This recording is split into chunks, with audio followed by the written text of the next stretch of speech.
Ifaan Abiraam buttaa jiraa deemuun qabu.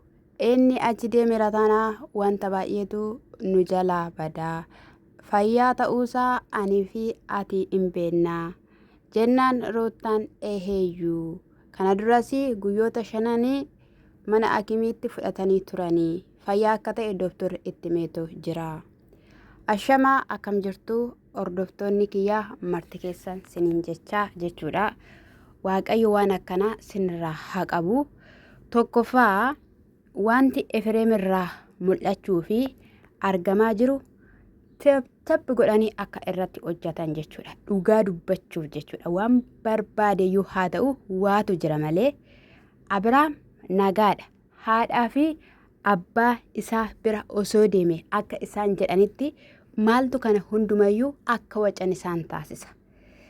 Jaalatee akka hin deebine akka irratti hojjettanii deebifattanii ifadha jechuudha. Sin lamaanii fi namni dhukkubsatee maraachuutti adeemaa fajajeera dubbachuu hin danda'u arrabni isaa luugamameera erga jedhanii siniif likkii sirrii erga ta'e.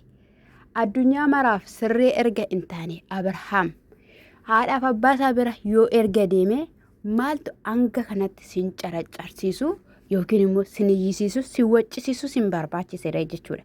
Irratti hojjettaniitu. Tokkoffaa yoo achi deemes omaayyuu hin fidu. Iddoo kadhataas geessineerradhanii akkasumallee hikimnaas geessineerraa jedhanii jettan mitiiree akka kuno irratti hidhameera yookiin immoo farrameera. Ani hiiku malee omaantuyyuu fiduuyyuu hin danda'amu. Omaa tokkoyyuu gochuu hin danda'anii kan jettan sin waaqa miti.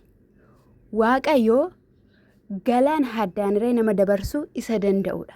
Kaayyoon keessan galma siniif hin ga'u. Isa dhugaan siniin jedhe sin lamaaniif kaayyoon sin Abiraam irratti hojjettan galma siniif hin ga'u.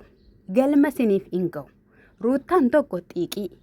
Lammata immoo ifaan Ermeellaa argachuuf inni hojjechaa jirtan abadan oolee bula malee galma siniif hin ga'u.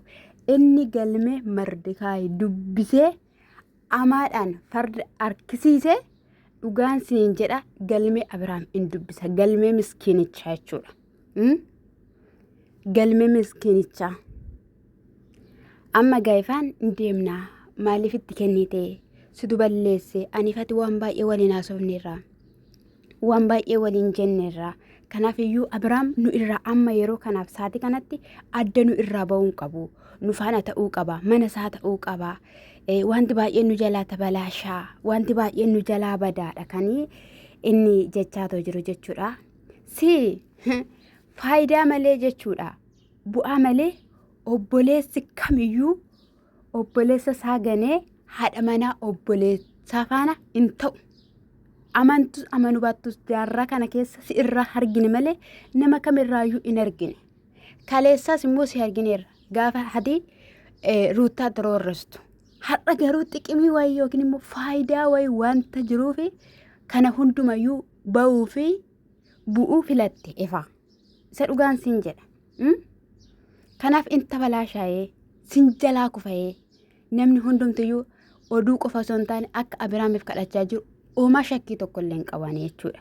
Dhugaa dubbachuuf. Maali si jammar nagaa miti sin. Sammuun keessan nagaa miti. Namni sammuun nagaa jechuudha. Obboleessa ofiirraa ta'aa jiruudhaafi akkamittiin in lolta turte, in dubbatta turte. Baazawwee faatotoo fi keetti dursitee qabamuu baatteetta ta'e. Waaqayyo garuu Abiraamidhaan dabarsee akka hin kennine dhugaa dubbachuudhaaf nana mana bakka. Tuffatameera. Na dhiiseera. In barbaadu naan jedheera jettee Ruutaanis karaa ifaa fayyadamtee nama kanaan akkas goote jechuudha. Hanga nama kanaa hanga argitee obbolota isaas argiteetti haadhaaf abbaa isaayyuu hin kabaju Ruutaan nama hin kabaju osoo kabajjeette ta'eera ta'e dhala isaanii hanga kanatti irraatessitu turte jechuudha. Karaa sirrii ta'eedhaan amma gaabbeera. Amma garuu akka kaleessaa ta'uu dide. Kaleessaa garaattan baadhaan ture. Nan daddarbatame iddoon dhabe wanta ta'eef amma gaa'ela kun barbaada jettee haadha isaas abbaa isaas mariisiste itti sixxee jechuudha. Deeffatti turte.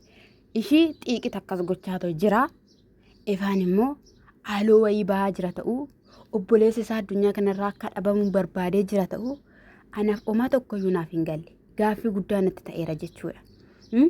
Beenaa dhaqaamee akkasitti isaan immoo tooftaa maallatan argitanii amma nan deeminni dhandheefinnaa kottuu akkatii inni deemuun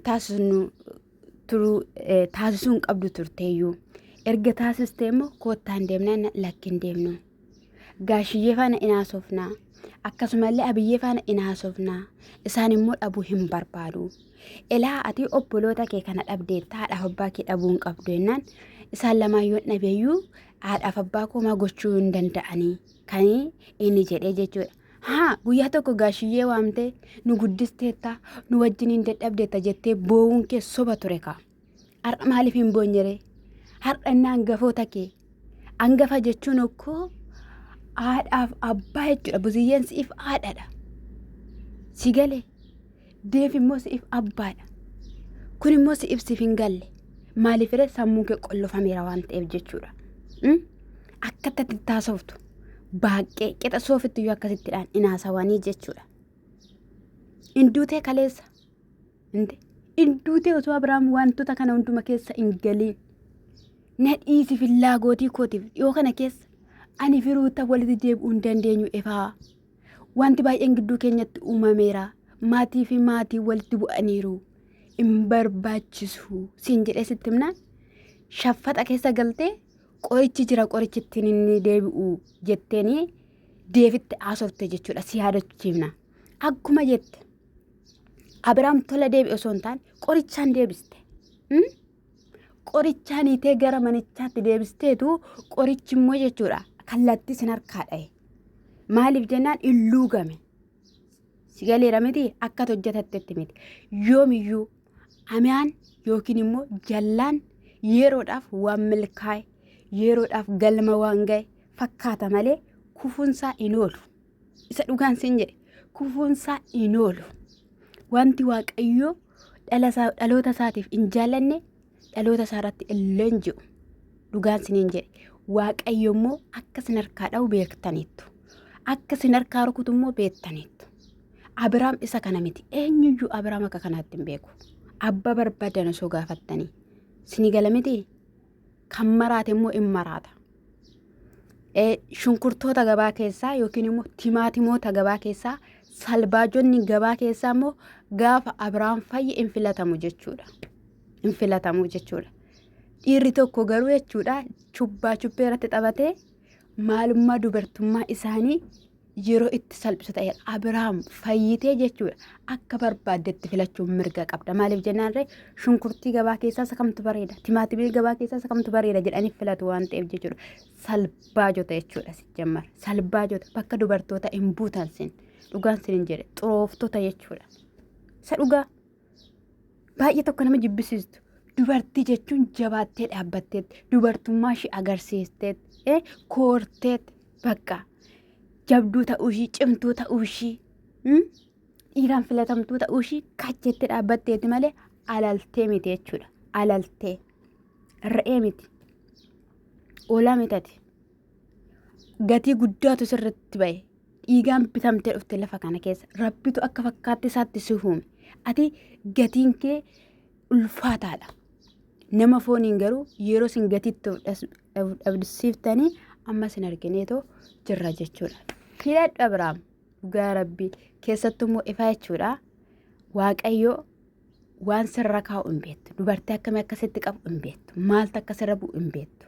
Si galeera miti haadhoo keeti dhiisi dhugaan siin jedhe. Afayyu si jalaa badaare si jalaa bada malee karoorri gee inji gaare injiga malee ermeellaa faana ta'a maalii faana ta'a isa jette immoo jechuudha. Abiraam jalqabayyuu jechuudha jaallatee Abiraam ermeellaadhaan hin ganne. Ermeellaadhaan hin dhiisne. Sintu ermeellaadhaan gachisiise.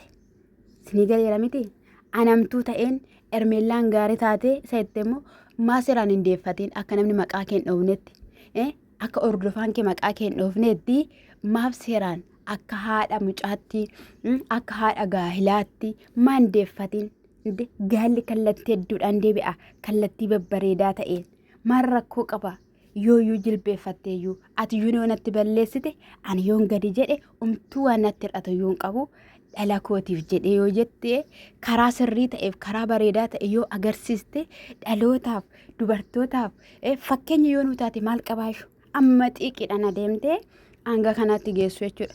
Inde sirriitti irratti hojjettanii taphattabdanii sirriittiin jechuudha. Yeroo yaa gooftaa koo yeroo dubbatu jechuudha adeemu bakka maalaa ta'u bakka yeroo inni jedhu jechuudha wajjinaa ta'u bakka yeroo inni jedhu lakki yetti jechuudha.